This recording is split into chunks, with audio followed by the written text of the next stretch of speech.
Hello, hello, hello, and welcome to another episode of Bloodhouse, the show where we talk about art house horror movies. I'm Joshua Conkle. And I'm Drusilla Adeline, your co-host. How are you doing this week, Josh? What is making you scream? Oh God, a lot is making me scream this week. It's been sort of a trying week where there was like a lot of fire drills and dramas at work that had to be put out, and I don't really like that. I know that people might think, based on my personality, that I would like that, but I actually don't. And it's one of those things where it's like they're all very easily avoidable / unnecessary, where you do like 30 seconds of digging and you're like, everyone's freaking out for no reason. You know what I mean? Like, it's a game of telephone, and if you just go back to the source of the game, then you can figure it. It's just like those sorts of things, which I found very trying. It's hard enough to do this work, but you just like don't need all of this crap. So yeah, frustrating week, but everything's fine. How about you?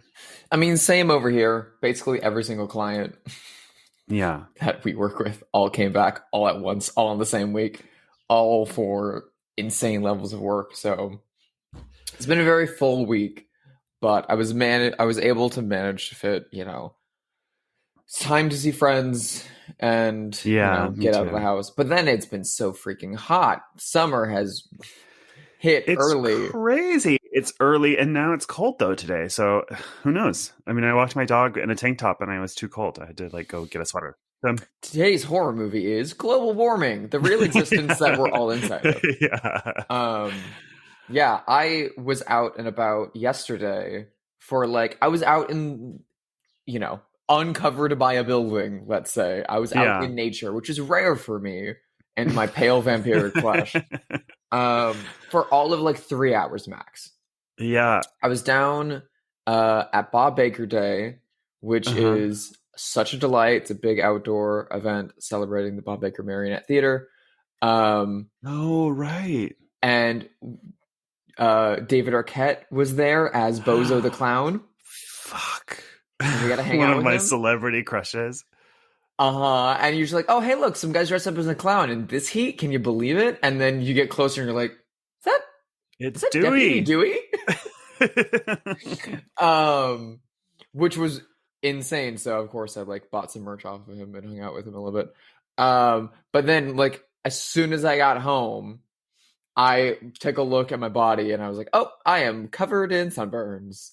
Yeah, I have a hard time picturing you. I have a hard time picturing you in Fabletics hiking Runyon. You know what I mean? Yeah, if Fabletics again would love to send us some outdoor gear, I will wear it.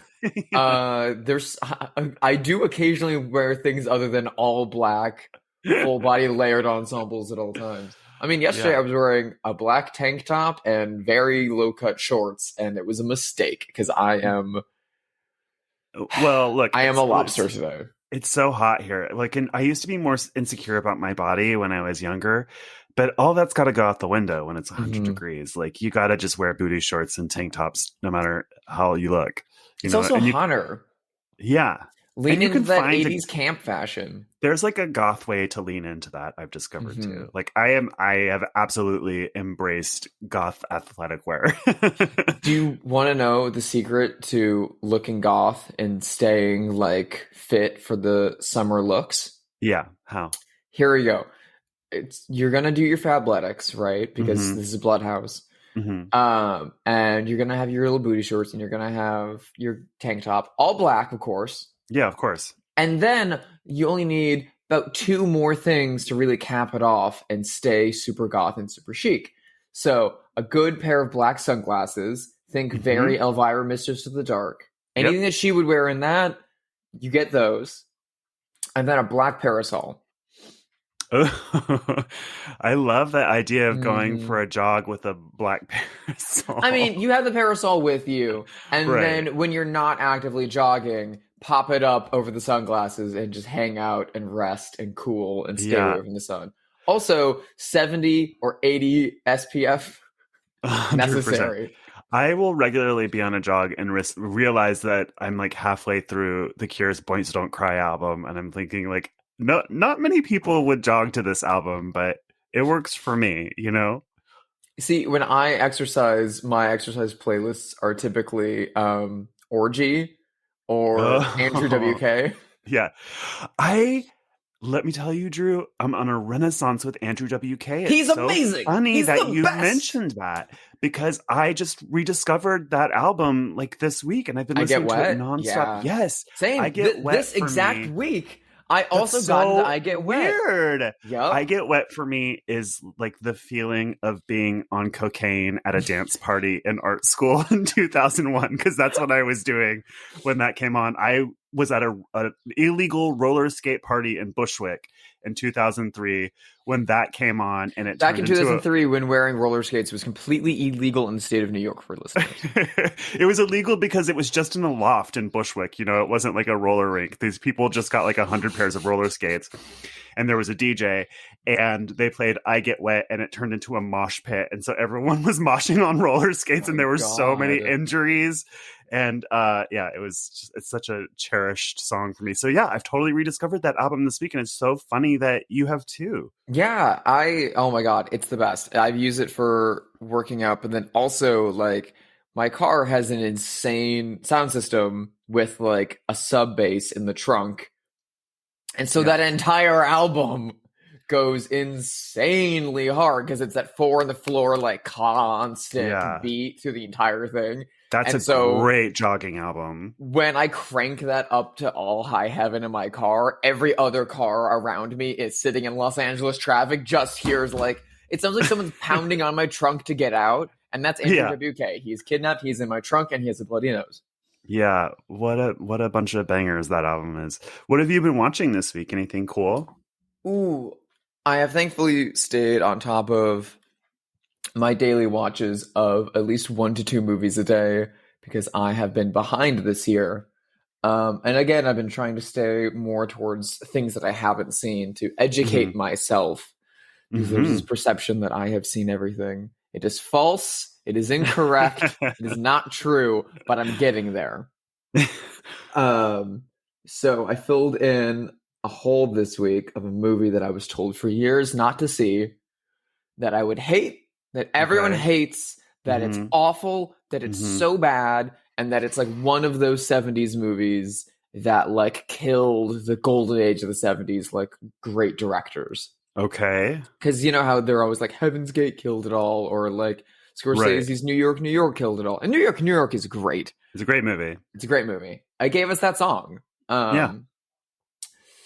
So I watched Peter Bogdanovich's At Long Last Love.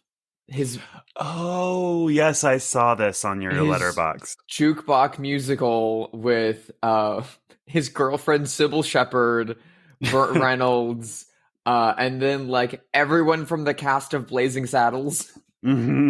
Like Madeline Kahn is in it. The guy who plays the preacher is in Blazing Saddles is in it. The guy who plays the racist sheriff is in it. Eileen Brennan is in it. Oh, wow. John Hillerman from Blazing Saddles and What's Up, Doc is in it. M. Emmett Walsh. It's a huge cast of like really good 70s character actors that remind me a lot of like the Preston Sturges Lubitsch character actors from like the 30s and stuff. It is so fucking good. I've never seen it. It's all set to Cole Porter songs. Love Cole Porter. And it is like absolutely in the vein of those like old Fred Astaire Ginger Rogers musicals from the 30s, where it's like, we're not going to really have a plot. We're just going to be some rich socialite friends that have meet cutes, fall in love with each other, and then we're going to fall in love with each other's partners. And that's going to have a little bit of drama. And then we're just going to be like soused rich weirdos this whole time singing songs to each other. And it's so charming. Yeah. It's so freaking funny. Burt Reynolds is like so charismatic, so delightful.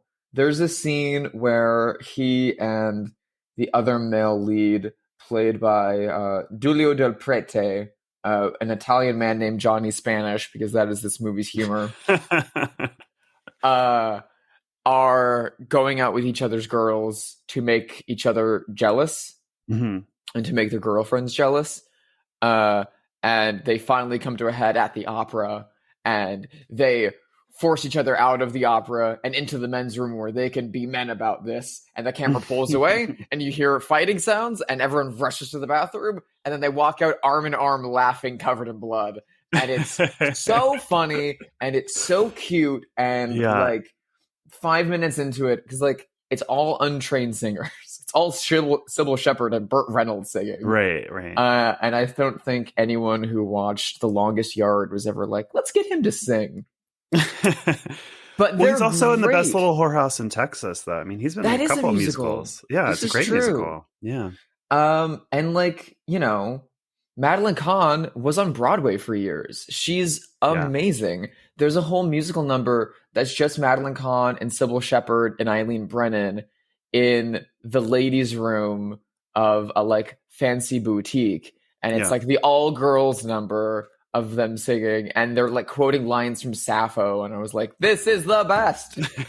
This movie is so fun. I'm going to be watching it like every year. And I'm going to be showing it to my mother. It is a very like, it has instantly become a comfort movie for me. Yeah. I've been obsessed with Madeline Kahn since I was a little boy because I really loved the movie Clue when I was little. Of course, she's iconic in that. And when she passed away, there was a video going around of her performing Not Getting Married Today from Company, which she was never in, but I guess it was like a concert or something for Sondheim. So she did like a performance of Not Getting Married Today, which is like, of course, like the really high speed, difficult to sing song from Company. And it's so funny and charming. And she's just, she was such a legend. And she was a powerhouse. Yeah. I mean, I grew up on Blazing Saddles and Clue, like very formative, very early on. I had the poster for Clue over my bed.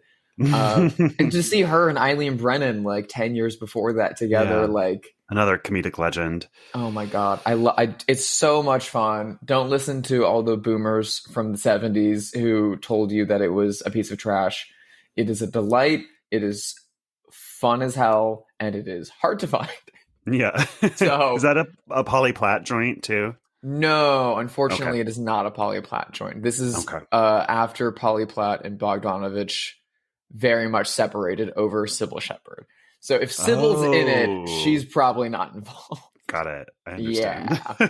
Yeah. But Polly Platt was the best, and also much like Madeline Kahn left us entirely too soon. She's finally getting her due. I feel like people are starting to catch up to the legend of Polly Platt, because her whole thing was that she was like this unsung genius for most of her life. Because even before she became a producer, and she produced, Broadcast News and Terms of Endearment and so many and Bottle Rocket and all those amazing movies.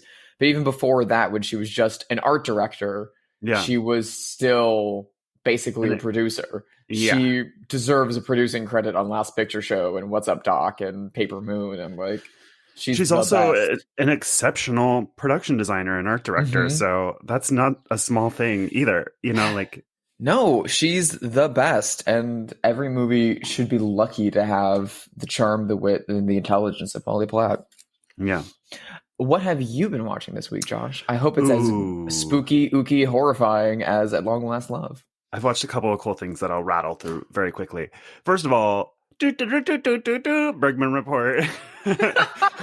Just in from Sweden, the Bergman Report.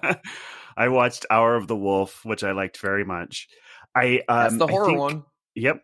Although so far they've all had like sort of horror elements. I think any of them that I've watched could be called a horror if you're stretching. I think I'm going to take a Bergman break because I have experienced a little fatigue, and I will say I love all four movies that I've watched. I've loved, but each one I've liked a hair less than the one that I watched before. And so I think I still want to watch Through a Glass Darkly. Yeah. And then I think I might pause for a while just to get a break.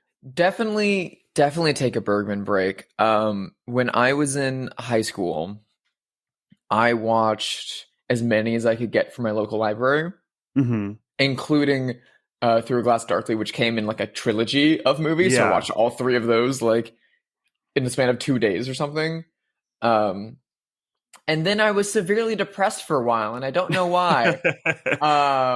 And a friend of mine in high school also independently really got into Bergman, and she like had to like be writing a paper on him. And so she watched like 10 Bergman movies in 4 days or something like that. And then for the next like 2 weeks had like insanely intense nightmares. Yeah. And I was like, yeah, don't do that.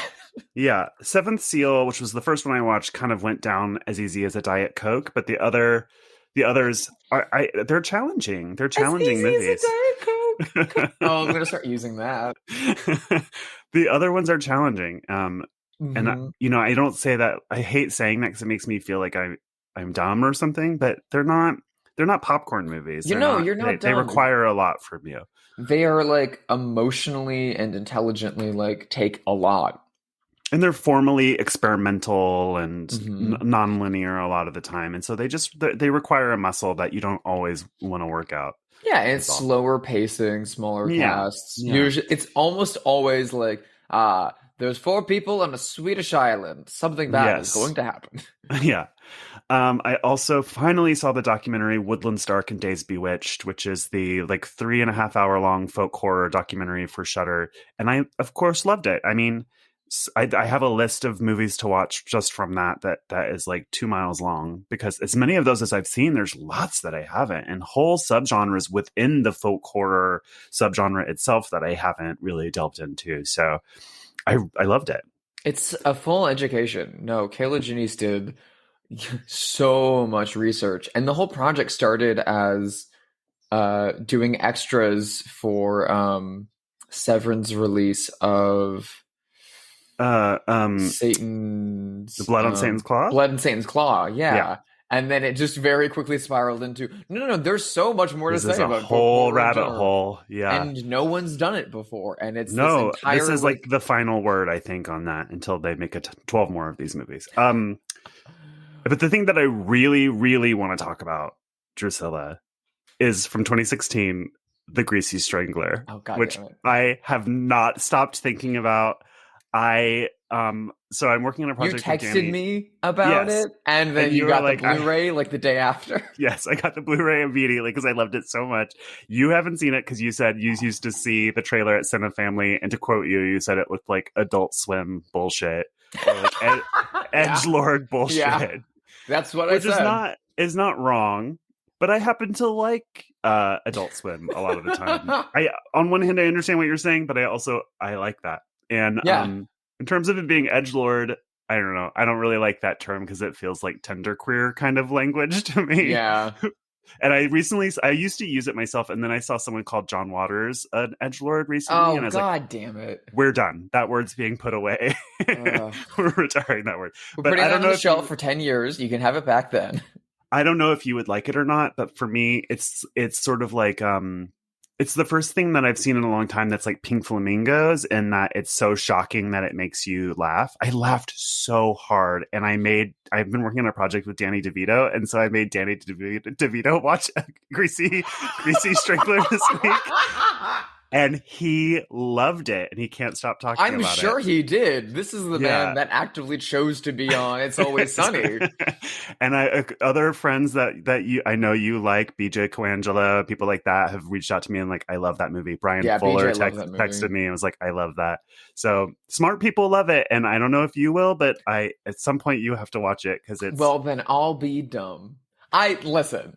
I will say I didn't see it. There's a couple movies that I did not see specifically because of how oversaturated the Cinema Family played their trailers. Mm-hmm. And they're both like cult films of that same era. It is The Greasy Strangler and The Love Witch.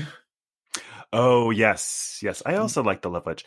But I will not be watching The Love Witch for different reasons, which is that director is a TERF and not a good person. No, is she? She is big time.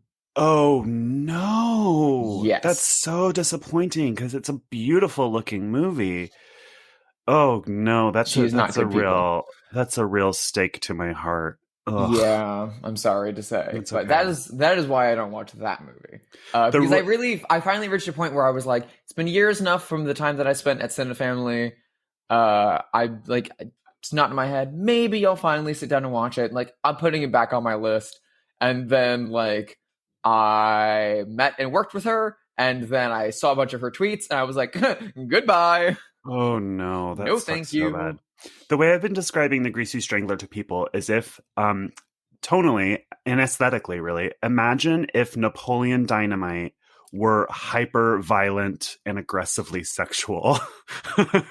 That's sort of how it is.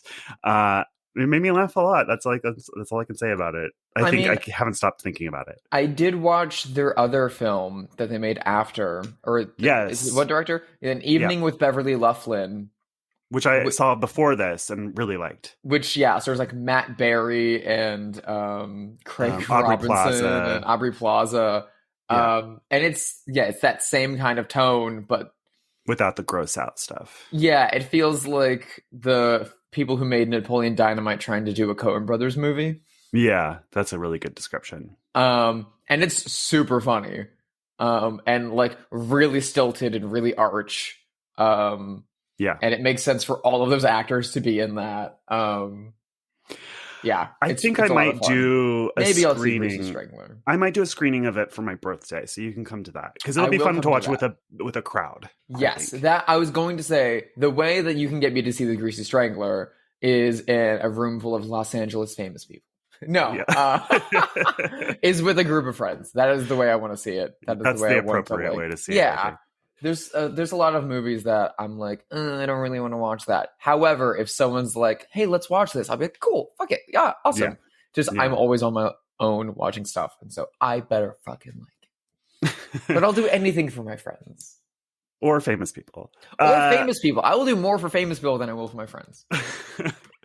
You listening, famous people? I'm going to do it for you. We're not here to talk about The Greasy Strangler, unfortunately. No, not unfortunately. We are here to talk about a great movie. Today we are talking about, from 2019, by director Ari Aster, the director's cut of Midsommar. I told you that I want to go to that festival in Sweden. No, you said it would be cool to go. Yeah, and then I got the opportunity and I decided to do it. I don't mind you going. I just wish you would have told me. That's all. Dude, she needs a therapist. You've been wanting out of this stupid relationship for like a year now. And don't forget about all of the beautiful Swedish women you'll meet in June. Okay, guys.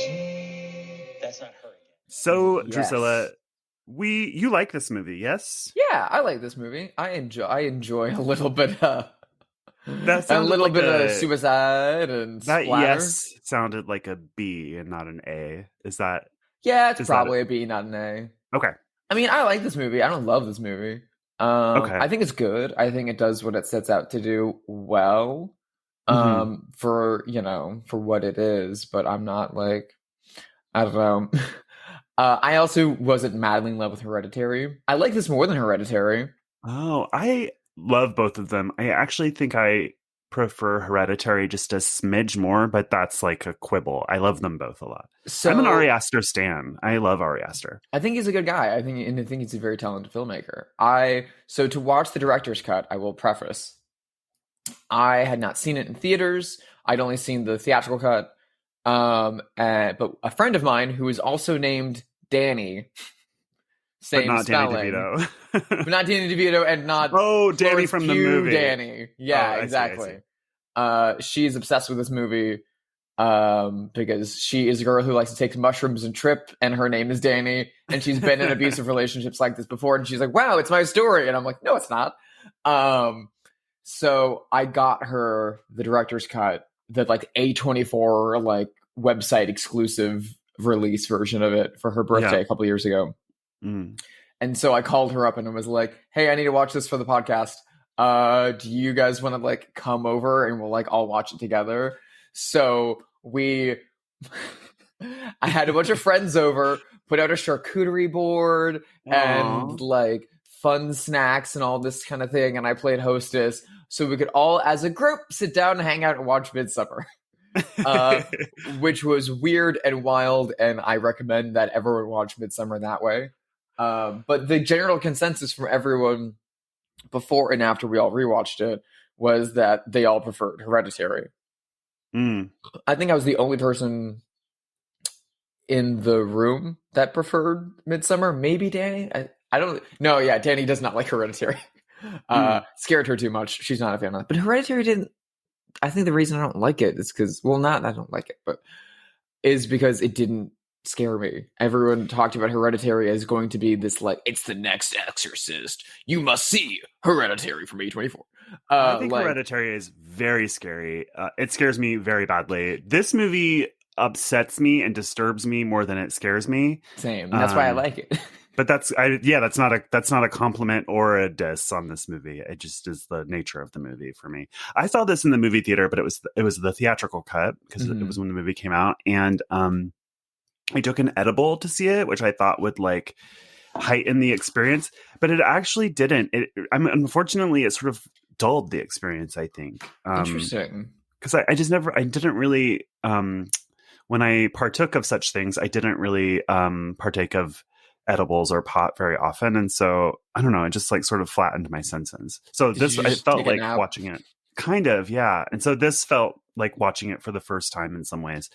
And I'm hard pressed to know what was in this cut that's not in the theatrical cut, but we can get to that because maybe we should do like a quick synopsis. So this movie, few people in the world that have not yet seen Midsommar. I know anyone who's listening to this probably has seen Midsommar, but for the few people who haven't, Midsommar stars Florence Pugh, who plays a young woman named Dani.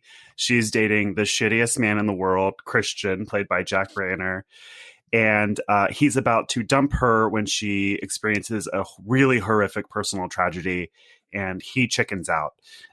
Now, he's a grad student studying anthropology, and he and a bunch of his friends are about to go to rural Sweden to witness the midsummer celebrations of a small pagan commune. And she kind of weasels her way into that trip. And when they get there, it's very lovely at first, and then very slowly, I would say, things start to get a little bit dark and dangerous until it all reaches a horrifying crescendo. And it all happens sort of anthropologically through these like pagan rituals of this small Swedish sect. So yeah, that's it. Anything to amend or adjust, Drusilla?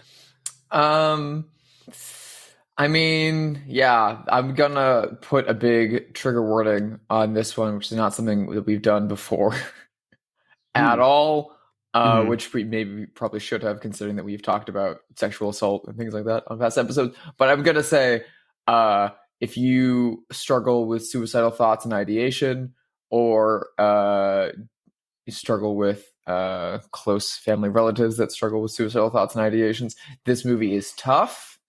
And there are multiple depictions of suicide in this film, and even more in the director's cut in different ways. So if that is something that you find difficult, there might be other ways into this, or might be other things to watch. Yeah. So the personal tragedy, since you've brought it up, is that her sister takes her own life through, inhaling poisonous gas. And unfortunately, she takes her parents with her. So in one fell swoop, Dani's entire family is gone. And it's very horrifying to watch, and really lays the groundwork for why this character is so susceptible to the cult that she's about to experience in Sweden. Because when this came out, I saw a lot of people say that they didn't think that was necessary as a choice and like as a story point, but I think it actually is. Oh, it's extremely necessary. Where you get to at the end with the character Dani. It's also very necessary to establish the relationship dynamic. Yes, and also like why he can't break up with her even though he wants to, and why she's so needy to like go on this trip with him, and it really sets up everything. It is extremely difficult to watch. It's extremely difficult. It is horrifying. Yeah, very scary, very upsetting. It's the scariest thing in the movie for me. Ooh, there's a much scarier thing for me that we'll get to. I think shortly. I know what it is. Because when I was watching this last night with my friends, they were all like, "Oh my god, this scene's coming up! Oh my god, I can't look!" And I was like, "No, there's creepier stuff like this." Really Hannibal. fucks me up. She's right about how her boyfriend Christian is super shitty. He's about to go to Sweden with his friends for 3 months, and he doesn't tell her until 2 weeks before. And which then he's known about for months. He's known about since before her family died.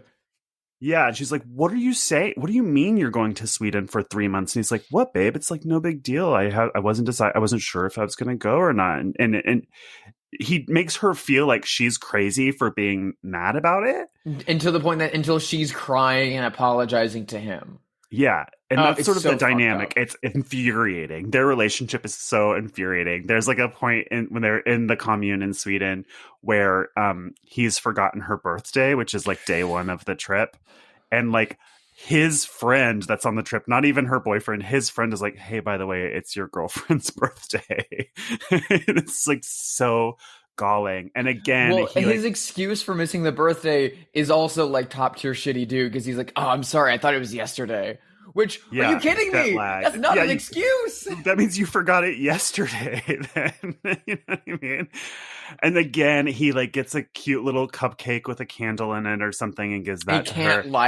And can't light it because they're outside in the wind. And again, she ends up apologizing to him or like acting like it's not that big of a deal. And it's just so infuriating to watch. If you've ever had a shitty boyfriend, which what person who dates men hasn't, it's really, that in itself is triggering. On the question of what's in the director's cut that isn't in the theatrical cut, there's 2 big scenes and then the rest is like trimmings. Is one the ritual where they throw the boy into the river? Is that one of them? Yeah, the boy at the river is definitely not in the theatrical cut. Got it. But the scene following, where Christian and Dani fight afterwards about her wanting to leave, is also not in the theatrical cut. And that is one of their biggest fights in the whole movie, and is also like the most relatable fight. So my friend Dani, who loves this movie, she saw the director's cut when they did a limited theatrical screening of the director's cut. And she loved this movie because of that scene, because she's like, I have been in that fight multiple times. And she kept like telling me and some friends about that, but with not telling us what the fight in the movie was. And so we all as a group watched it last night, and she's like, "This is the fight that I had." And it's when she wants to leave and he's like, "No, I'm staying. It's fine." So what if some old people kill themselves? Whatever. And then it spirals into him being like, "You just like gave me a flower the other day. Like, how am I supposed to deal with that? Like, I'm like constantly in your debt. I feel like everything you do makes me feel lesser than myself. Like I owe you some shit. Like, how dare you give me a gift?" Like, it's really clever because in a lot of horror movies, you're like, "Just leave. Why don't you leave? Why don't you leave?" And you're always screaming that. And this movie handles that really well because there's a few outsiders on this trip. There's also a couple from London that someone else from the commune has brought. And that couple immediately is like, "We're out of here." And then you don't see them again until later on in the movie in a very scary sort of reveal kind of way. But the men that are on this trip who aren't Dani are all anthropology grad students. So this for them is like a really big opportunity. So no matter how scary it gets, they're going to stay because it's like, it is an opportunity for them. So Dani's like, "I need to leave. Let's get out of here," almost immediately. And no one will like let her.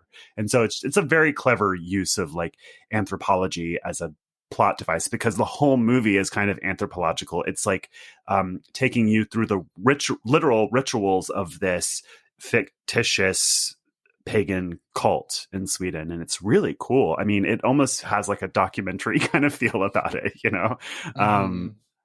I love rituals in movies, so I'm really into this movie because the entire time you are in the eyes of our 4 Americans being welcomed gracefully by the Swedish cult into like, "Come with us, watch the rituals, take part in the rituals with us. Here's how you do it. Here's how we dance around the maypole. Here's this drink you're going to drink. Don't ask what's in it. Just drink it and just hang out. You're going to follow along." And every single time there's another ritual, they just do it and they don't tell them what it is.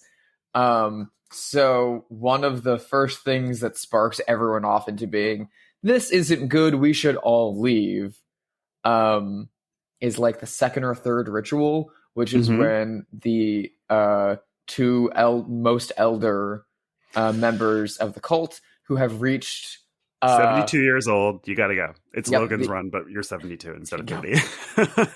The end of their life cycle. Yeah. They go to the top of the highest mountain or the highest cliff side in the little valley. And the rest of the group stands beneath as one person holds a large mallet, which all of that math adds together is not good. And unfortunately, this cliffside is not high enough. Perhaps to actually end your life. Yeah, and so, hence the requirement of the mallet. Yes. And so they both, ceremoniously leap to their death. Well, the first one's very upsetting because this woman who looks like an older version of Florence Pugh, which is eerie. Yeah. Jumps, lands face first, and then you get a nice slow-mo shot of her like faceless body flying back off of the rock, which is gross. Ugh. And then the next guy to jump, who for film fans out there, is the Tazio, the young boy from Visconti's Death in Venice, all grown up as an old man. Oh, wow. Yes. Interesting. He decides to pencil dive for some fucking reason. Oh, God, it's horrible. In which he only succeeds in just destroying his legs and is still alive. Hence the mallet. So here's something that we, as a group, kind of brought up after the movie about this choice of jumping, which is this cult does this ceremony all the time. Mm-hmm. As we find out later, Christian asks in his really lame attempt to get information for his anthropology study. So bad, All of his questions that he asks are so like last minute, like really poor, so funny. And they're like, yeah, this happens all the time. Don't worry. Like, we've seen this tons of times. There's no like grief or trauma about it. We look forward to it. So like this old man who decides to pencil dive has seen this happen almost his entire life. He's known that he's going to be doing this, that this is how he's going to die. And he's watched tons of people jump off and kill themselves this way. And he decided, you know what? I'm going to jump in a way that doesn't kill me. I'm going to jump in a way that requires the mallet. Drusilla, diving is a skill. I mean, we've all jumped off a diving board thinking that we're going to elegantly dive, like an Olympic diver, and then we ended up belly flopping because you don't know how to control yourself. But at least if you belly flopped, you'd kill yourself on impact. Yeah, but I just feel like, I'm not somebody who knows how to dive. And so I think some point between jumping off the cliff and hitting the ground, I can imagine a scenario where I've unwillingly turned myself around in some sort of awkward position. That's fair. Yeah. It's very gruesome, but then it's followed up by they have to utilize the mallet to put him out of his misery. To smash him to death. But it's not like boop, hit with the mallet, we're all done here, kids. It's like, nope, get all the kids to line up. You get to take the mallet next. You can give them a whack. Yeah. The whole group gets to give it a whack. It's like what's that horrible comedian's name? It's like Gallagher smashing watermelons with a hammer. But Gallagher doesn't have the audience come up on stage and smash an already smashed watermelon. Yeah. And that's the difference. Yeah. Have you ever been on a vacation where you weren't wanted? When you're like with a group of people and you know that no one wants you there? Because it really sucks. And I've been in that situation that Dani's in. Listen, I don't go on many vacations.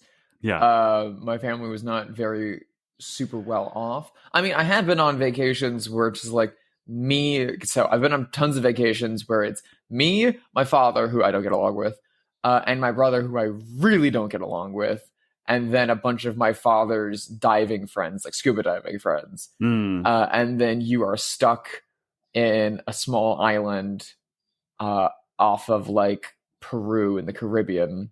Yeah. That is no bigger than my hometown.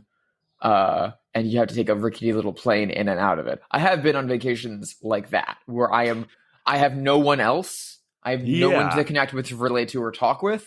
And it's not like I'm actively not wanted, but it's absolutely like I am alone. Yes, I have been stuff like that.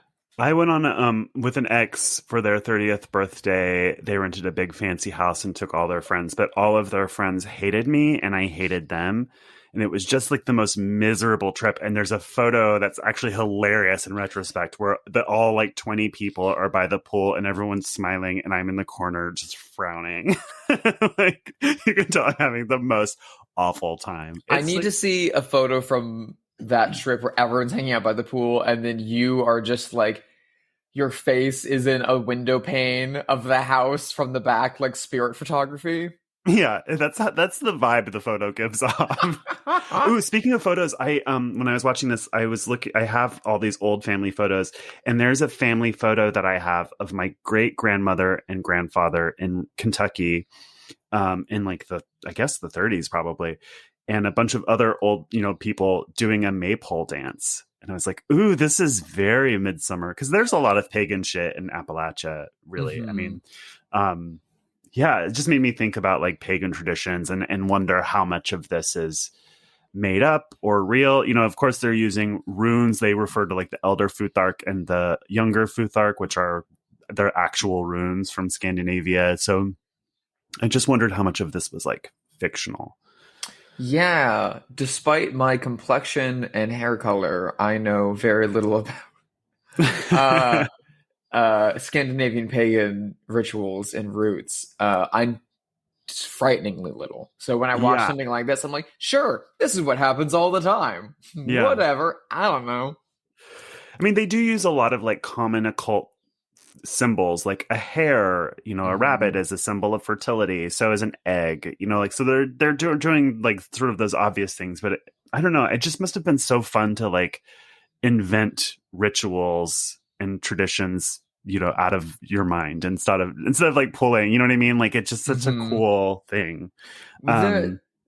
Speaking of all of their runes and sigils and stuff like that, there is a visual theme throughout this movie of depicting. There's all of these like illustrated like murals and triptychs and walls throughout the whole movie. The movie opens on a big mural that's illustrated in the style that is just the plot of the movie. Yeah. Which is spoiler warning. But there is one big mural near when they first get to the little valley that they're all staying in, that the British couple walks past and sees, and they're like, hey, look at that one. And it's like very like, it's not even subtle. It is like, here is the like steps of this tradition. A woman cuts off her pubic hair. She grinds it into a meal. She puts some of her period blood into a drink. She gives it to a man. And then it's a painting of a man with like hypno-spiral eyes. Yeah. And then it's the two of them like fucking. And then the next one is them with like hearts around them being married at an altar. And I'm like, there's no subtlety to this. This is like... absolutely did that. And so when that happens later in the movie, I'm like, did you guys not read the signs? No, they didn't. They didn't read any of the literal signs along the way. I guess bad fucking anthropologists. Yeah, really bad ones. Here's another way that Christian is really shitty. So one of the kids, they're like in their late 20s. So the character that William Jackson Harper of The Good Place plays is named Josh, and he's doing his thesis on Scandinavian midsummer traditions. But halfway through the movie, Christian, this shitty boyfriend, decides that he wants to do his thesis on this community. So he just casually tells his friend, like, hey, just so you know, I'm also going to do my thesis on this. So we're now like in a race to get information from this community. And it's just like the shittiest thing in the world. It reminds me of being like a young playwright and just being completely ripped off by my friends, you know what I mean? And them acting like it's nothing, and he's just the shittiest person. But contextually, he starts that with saying, I want to ask you, no, I want to tell you. And I was like, fuck off. He's the worst. You son of a... And he does the white man like index finger point at the end of that whole conversation where he just stops, hunches his shoulders, pouts, puts his index finger out and says, nope, I'm going to do it. And you're like, oh my God, I'm going to fucking kill you. Yeah. The structure of these rituals, just because we've forgotten to say so, is that they do this every 90 years for the summer equinox, and it lasts for 9 days, and they do 9 rituals. So, that's what they've come to witness. And it's super fucked up. I mean, there's this thing where the old people end their life cycle. There's like weird fertility rituals. Drusilla's already mentioned, like the young woman in this community has a crush on this guy Christian, so she trims off some of her pubic hair and puts it in a meat pie for him, which is part of it. And then they have ritualized sex with all the old women of the community naked, standing around them, like making sexual panting noises. And there's physically assisting in the act. They grab his butt and shove him. And we should also mention there's they have like a kind of, for lack of a better word, a seer in this community, which is a little kid who has a physical malformation. He has like a pretty extreme, I think it's a boy, I'm not sure what their gender is. Pretty His name's extreme. I'm pretty sure. Oh, okay. Yeah. So it's a little boy, and they have he has like one of those He-Man hair bowl cuts, so like sort of like asexual, genderless haircuts. So I didn't know. They have like a pretty extreme hair lip, and so at some point, one of these anthropologists are like, well, this is such a small community. Is there inbreeding in the mix? And so you get 2 clues about what's coming, because they're like, one, every so often we have to invite outsiders in to avoid inbreeding. But 2, whoever takes this role in the community is purposely inbred so that they're malformed somehow, which imbues them with some sort of mystical power. So inbreeding is in the mix.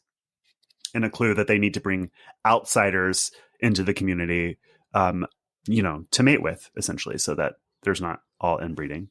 And so one of these rituals is that through a really long dance contest, a midsummer queen is picked. And spoiler alert, that ends up being Dani. It's a really cool scene. They do a maypole dance that's really aggressive. It's like a sort of a maypole mosh. And Dani is the winner. It has, and they of course take a hallucinogenic, like I think it's a tea brewed from mushrooms. Yeah. Before doing this, imagine doing a maypole mosh on mushrooms. But it has one of my favorite,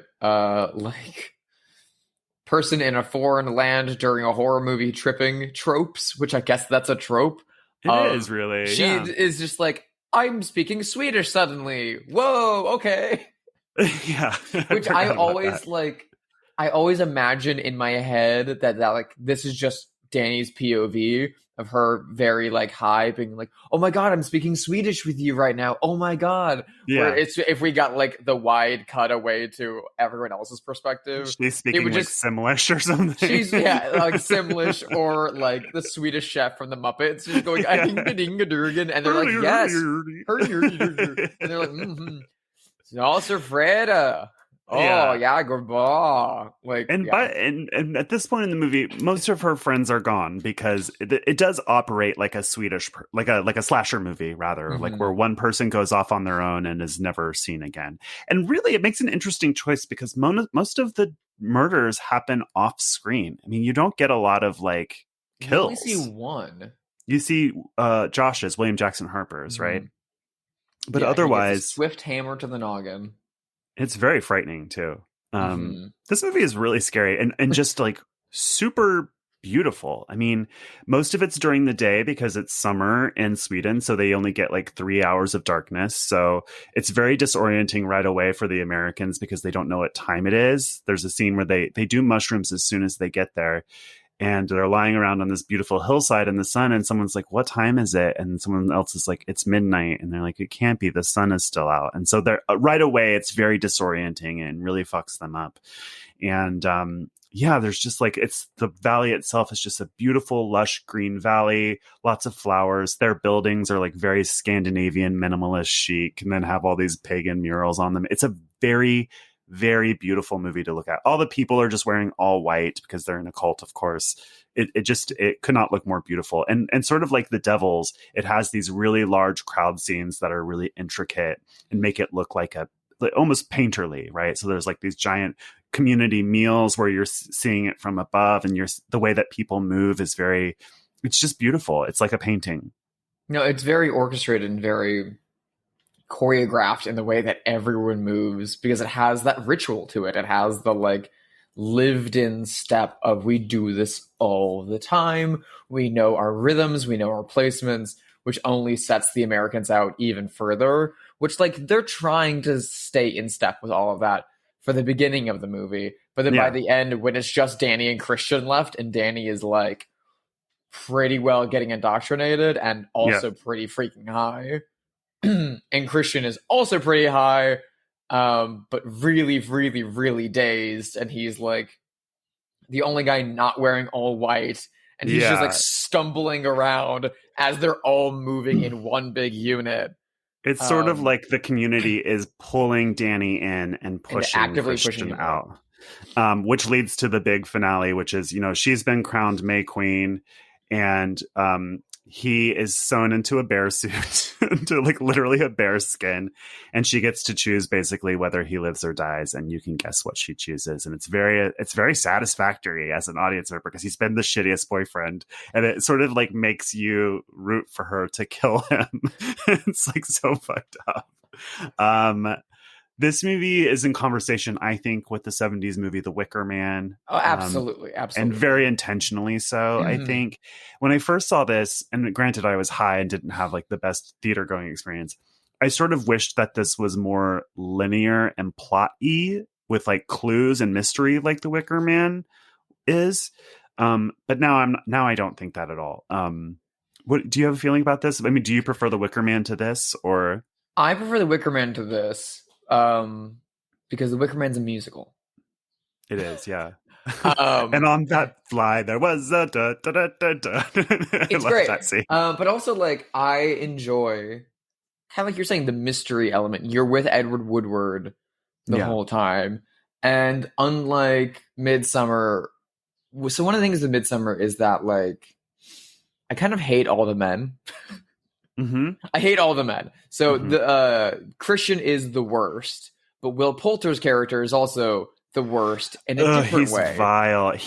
I wrote down there in Pee-wee's Playhouse, there was like a marionette character who's like a greaser bully with red hair and freckles, and I was like, he looks like that Pee-wee's Playhouse marionette, or the bully Roger from Doug. He also looks even more like the bully from Toy Story. Oh, yes, he does. He looks exactly like that guy. He's awful. He's awful.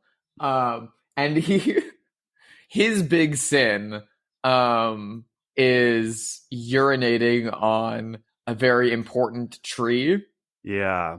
And he has a line later where they're at a big like meal feast with everyone. So they're like, the tables are like kind of X's. They're forming a rune rails. From above. And so they can like see each other across the tables. And he sees all these elders glaring at him. And he leans over to William Jackson Harper and he's like, ugh, some people are still pissed off about their like special their tree ancestral tree. He has no apologies at all. Like he just could not care less that he's literally pissed on their ancestors. Yeah, he's vile. Needless to and say, he's also like super horny for like a 14-year-old girl in the community. Yeah, he sucks. But even like William Jackson Harper's character also isn't a good dude. Like before the ritual in which the two elders killed themselves, they are all going to bed at night, and their friend who brought them there is like, we're doing this ritual tomorrow. And he says the Swedish name for it. And Christian is like, what's that? What's that? He's like, I'll tell you about it tomorrow. And William Jackson Harper is like, oh, I know what it is. Yeah. We're going to be for it tomorrow. He knows before they go. Actually researched this. And he's also the one who, when Christian's like, yeah, I invited Dani, but she's not going to go. Josh, William Jackson Harper's character, is like, no, Dani, you're more than welcome. Like you'll have a good time. Come with us. And he knows what personal tragedy she's just been through. Yeah. And he's not telling her shit about this, and is like happily bringing her along to watch these two old people kill themselves. He also sneaks into a private chamber at night and takes photos of their holy book, even though he's explicitly told that he can't do that. I mean, he's not off the hook for sure. No. I did think about, obviously they're setting up Christian to be unlikable because of what happens at the end. It's important to the story, but I did wonder for the actor. I was like, did he at any point be like, come on, can I have something? Like, can there be anything about this character that's likable? Just because I know how actors are, And there truly isn't. He's just so shitty. I mean, I think he's sort of hot or handsome, so there's that. But that's not anything to do with his character. No. The hottest dude in this movie is William Jackson Harper. He is gorgeous, sure. And I have a crush.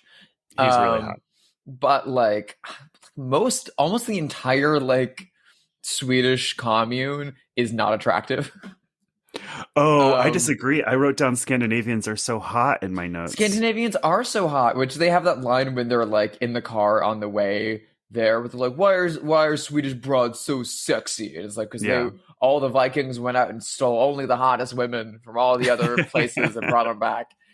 But you know what I think why I don't find many of the commune people very attractive, and this is the most superficial thing that I'm ever going to say in this podcast.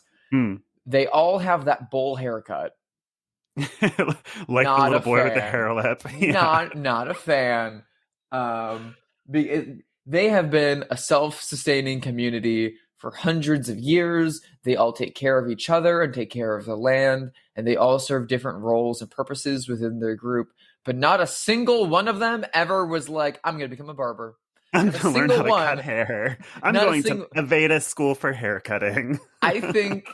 I'm sure there's other rituals and sacrifices and ancestral behaviors that they have in their community, and I'm sure that one of them is that they have their standard traditional bowl, which is made out of clay that is not even, that they put over everyone's head for their bi-weekly hair trimming to keep those nice split ends and broken edges, because, oh my god, they all look like girls 2 years into art school. Yeah. I want to ask they all got turf bangs. They do have turf bangs. Oh my god.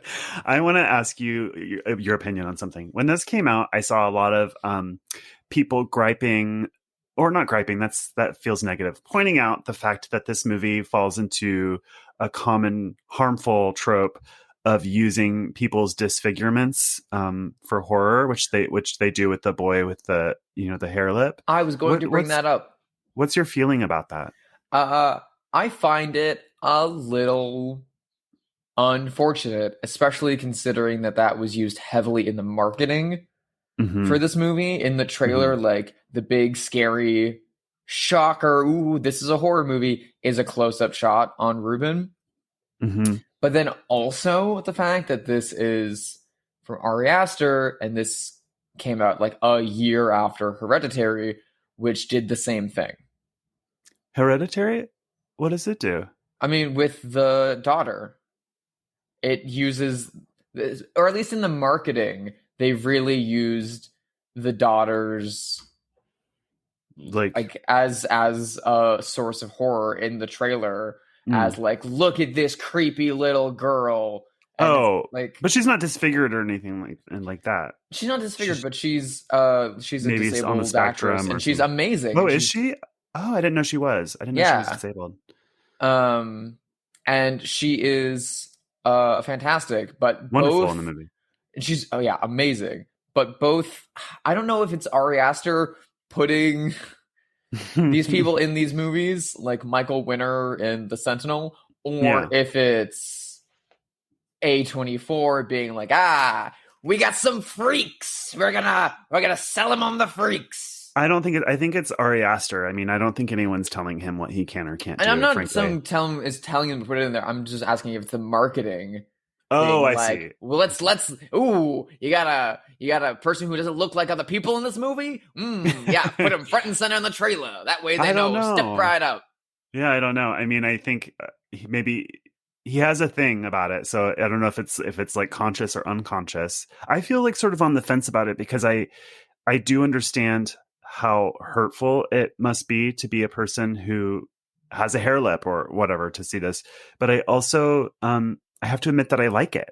I like it in movies, and I'm kind of grappling about that with myself because I understand how it could be harmful, but I have to admit that I like it. You know, when I watch Messiah of Evil, I like the albino guy who's in that, who's like really scary. And when you say you like it, like what element of that, like in like as like a horror narrative trope? Because I do understand that, like, again, in the Midsommar like cult, that it's like the idea of intentional inbreeding, which is like that's a thing in some communities, and that's also like especially like, I mean, you look at the British monarchy and it's like the same thing. They need commoners to thin out that blood sometimes.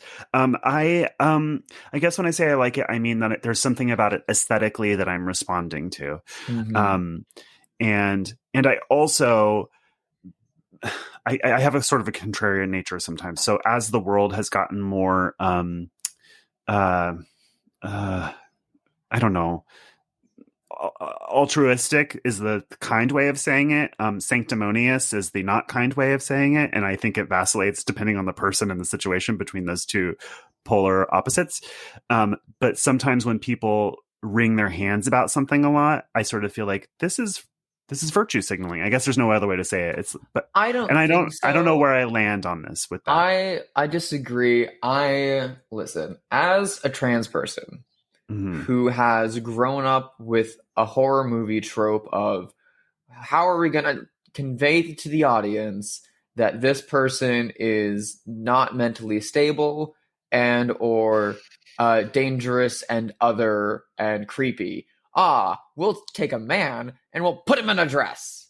Yeah. Or we'll take a woman and we'll have her in a suit and we will make it as androgynous as possible, just to kind of wig the audience out on a subconscious level and to play with their expectations. I feel like horror movies that capitalize on the use of disabled people to, you know, kind of like signal and cue unsettling like themes and rhythms in horror movies, I think that is kind of just as bad. I specifically think of the Michael Winner movie The Sentinel, which is a very like post-exorcist kind of demonic, you know, religious film, and at the end the gates of hell open and all the denizens of hell come out, and it's just like he hired disabled, like disfigured people, and it's real fucking ishy, and I'm not a fan. It is issue, but also that's why it's done. You know what I mean? Like, well, first of all, people don't appear in movies against their will. And second of all, it clearly does something. It has an effect. It has an intended effect based on those very same things. So I don't know where I land. You know, usually in 80s movies that are transphobic, it's not an actual trans person. And that, I don't know. Would it be better in this movie, for instance, if it was like a little boy with prosthetics on? I don't know if that's better or not. I think there's a way of, you know, from a narrative perspective, conveying inbreeding in a way that is, I don't know, I feel like on a subconscious level, instilling fear and using the language of cinema and the music of a horror score and stuff like that, to signal to an audience that a person with deformities is going to signal horror and be unsettling in a way is upsetting and is not. I mean, that's why I prefer a movie like The Elephant Man, which is the literal polar opposite, which is a story of an actual person who actually had disabilities, who was used as a sideshow prop for years as a look at the horrors of the human body, and then was used by medical science as the exact same thing. Yeah, well, he's your protagonist, so you're with him. You're on his ride, you know. But I think that there is a way of, like, you know, hiring and using disabled performers in narratives that in that manner, and also, like, I feel like that is a trope and a choice in genre filmmaking that we do not need. I feel like it is only harmful towards the outside world more than it is useful in the building of a horror narrative, in the same way that transphobic man in dress killers are. I see them almost as a one-to-one. And it's very unfortunate. And like, yes, actors do agree to be in movies, but it's also like the concept of choice is pretty slim there when it comes with a paycheck and like the idea of being in the movies. We can all tell stories of like actors being used in things for things that they, otherwise would not agree to be in. I just watched a documentary called Hillbilly about, classism in Appalachia, which is where I'm from. And they catch up with the little boy from Deliverance who is, who didn't know that he was going to be portrayed rather as developmentally disabled. He's just a normal person.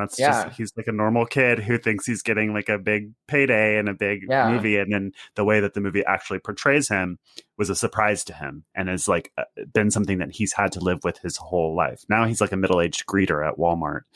And, it was an incredibly painful experience. I think I'm coming down on your side. I just wanted to talk through it because I'm very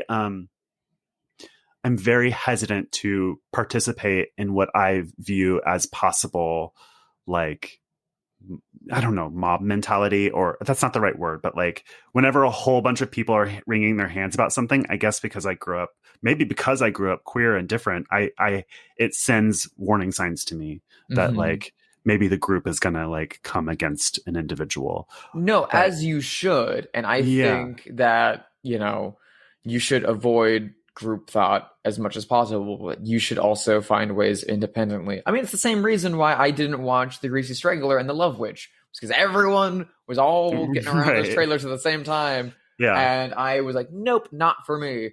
But you do need to, do like independent personal thinking on those topics that groups are discussing. And whether, you fall, closer or further away from that group is based on your own personal experience. And I, personally think that is a trope that we don't need in horror movies. And I think that there's ways of subverting it and getting around it that are actually more beneficial to the world while also like portraying horror to an audience in a beneficial way. I mean, like, look at like Guillermo del Toro's movies. Look at like Nightmare Alley and some of the stuff lately.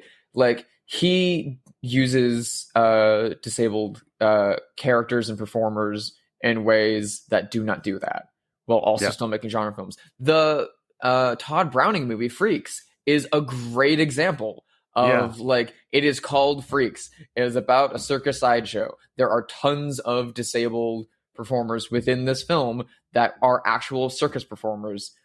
You think that they are the villains for a bit of the movie because that's what American audiences at the time were accustomed to think about circus performers of that ilk. But the real villains are the two beautiful people. Quote unquote beautiful people. And the ending is beautiful. It's great. So I think, I mean, like, at a certain point, it's sort of like it's about dignity, really. It's about like giving characters and the actors who play them a sense of dignity and humanity. I think it's about dignity, but I also think that there is a lot of things that go into what we say in films and what we subconsciously communicate to audiences in films that are important building blocks about human behavior that we are not actively thinking about. There's a lot of subconscious storytelling about the world and about human interactions in every film.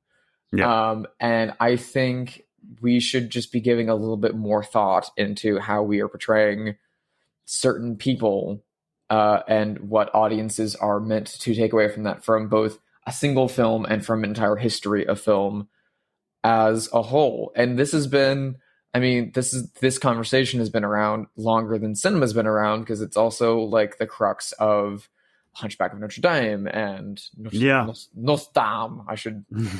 My Indiana is coming out. I'm saying Notre Dame, the Hunchback of Notre Dame, quarterback of Notre Dame. So I don't know. I think that there are some more important things to think about and consider when we are constructing horror films. And listen, for something like Midsommar that is so steeped in the 60s and 70s folk horror films, there are a lot of trappings like that in those films. Mm-hmm. So it would make sense that this would fall into one of those pitfalls, but you're not for it. I'm not for it. And it's one of the few things that takes me out of both this and Hereditary in a way that I don't enjoy. I can understand that. I'm inclined to agree, I guess, having talked to you about it. Well, listen, this has been a very heavy conversation. Let's lighten the mood. Let's play Have They Seen It? The game where we speculate wildly about whether or not a notable figure has seen this movie. This is a tough one because it's new and kind of like everyone has seen it. So I don't know. Let's do our best. Yeah, let's give it a shot. I've got one. This is the worst, the trans person we like least. That is Caitlyn Ashley Jenner. Marie Preston? Sorry, wait. We can cut that out. Who was that? Who'd you say? Caitlyn Jenner. Oh, has Caitlyn Jenner seen she Midsommar? Go see Midsommar with a friend. I don't think Caitlyn Jenner would go to see Midsommar in theater, but Caitlyn Jenner strikes me as the kind of person who the only thing that she sees in theaters are like Marvel movies. I think you're right. Yeah. But I'm sure she caught it on like streaming or TV. Because it was on Amazon Prime forever, and she also strikes me as the kind of person who like only has a Prime membership and not like Netflix or anything like that. And I'm sure someone came over and was like, "Oh my god, we need to watch Midsommar," and showed it to her. And I have a feeling that she didn't really dig it, but she just told whoever watched it with her that she did. I have a feeling that Caitlyn Jenner, the smart thing that she's into is like the History Channel. Like, I feel like she watches a lot of like World War II documentaries or something. You know what I mean? I don't know why. That's just like the vague. No, this tracks. This does track for me. She feels like somebody who would like secretly collect Nazi memorabilia or something. Like have a room behind a bookshelf where there's like weird Nazi stuff. I love that we now, as a society in the year of our Lord 2022, can take all of our Mel Gibson jokes from the mid 2000s and just repurpose them for Caitlyn Jenner. They're both accurate and true. Which brings me to my ask. Do you think Mel Gibson has seen Midsommar? I want to say yes. But I have no reason to say yes other than like he's a Hollywood person, even if he's on the outs, which he is, I think, somewhat. His career is unfortunately thriving. He and Vince Vaughn and all those Hollywood conservatives are making tons of stuff out in Texas right now.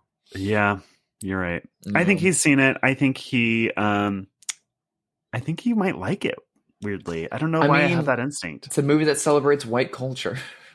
Yeah, that's true. When we were watching this with a group yesterday, someone like jokingly said about the cult that, and who says white people don't have any culture? Which, you know what? True and fair of this movie, but also additionally, show me white culture that is not built on homicide. Well, yeah, different. Yeah, I mean that's a whole conversation of about whether whiteness exists or how it exists, which is interesting because whiteness is a concept that was invented to oppress Black and brown people because it actually doesn't exist, right? It's made up of like many different cultures. Oh shit, I had somebody in mind and I forgot who it was. Do you think Emmy Award host RuPaul has seen Midsommar? I think Rue never saw Midsommar. Yeah. I feel like unless like Rue is involved in some way, Rue can't be fucked. Like, I feel like there's like a RuPaul. I feel like there's a Midsommar challenge or a reference in Drag Race somewhere but I don't know if that's right. I don't know if I'm just imagining. Did you see Florence Pugh dressing up as her character from Midsommar for Halloween? No, I didn't. My favorite thing for Halloween that year. She wore the white gown and the flower crown and like did a mock cry face. That is so funny. Oh my god, so good. I adore her. Okay. I had someone else in mind, but now I have to ask. a different question, because as we know from the internet, Florence Pugh during lockdown did a lot of cooking, which was delightful. And she specifically made marmalade a couple times because of how much she adores the Paddington films. So I want to know if Paddington himself, Ben Whishaw, has seen Midsommar. Yeah, I think he has. I think Ben Whishaw is like sophisticated and cool. I think he would like it. I think he saw it in the theater with a friend or a lover, and I think he's into it. What do you think? Yeah, I feel like Ben Whishaw would dig this. I feel like he has impeccable taste. And also, like, this was a big movie. Like, yeah, it was like, who hasn't seen Midsommar? Yeah, I feel like, well, my mother, I think, hasn't seen Midsommar. Mine either. Yeah. But like people that, you know, Hollywood people or British people or like people that we know in our lives in LA, you know, like these people have all seen Midsommar. I love that. I love that qualification of people, you know, Hollywood people, British people. I'm so dumb. This whole episode has made me feel so stupid. Let's just end it. It's been an hour and 15 minutes. Our longest episode of Bloodhouse for the longest movie on Earth. The director's cut of Midsommar. It's the longest movie we've watched. It makes sense that this is the longest we've talked. Oy it vey. Tracks. If you liked this episode for some reason, if you like this episode, if you like the show, please rate us 5 stars on iTunes. And tell all your friends. Drusilla, where can people find you? You can find me at Hyde Sister, HYDESISTER, on Twitter and Instagram. You can also find me over on Letterboxd and get a sneak peek at what I've been watching. What about you, Josh? Where can people find you out in the spooky ooky world of social media? It is spooky. I am Joshua Conkle on Instagram, Twitter, and Letterboxd. And next week, we will be taking a trip from Sweden to the beautiful Italy in the 1990s with Rupert Everett for The Cemetery Man. Sexy, sexy Rupert Everett.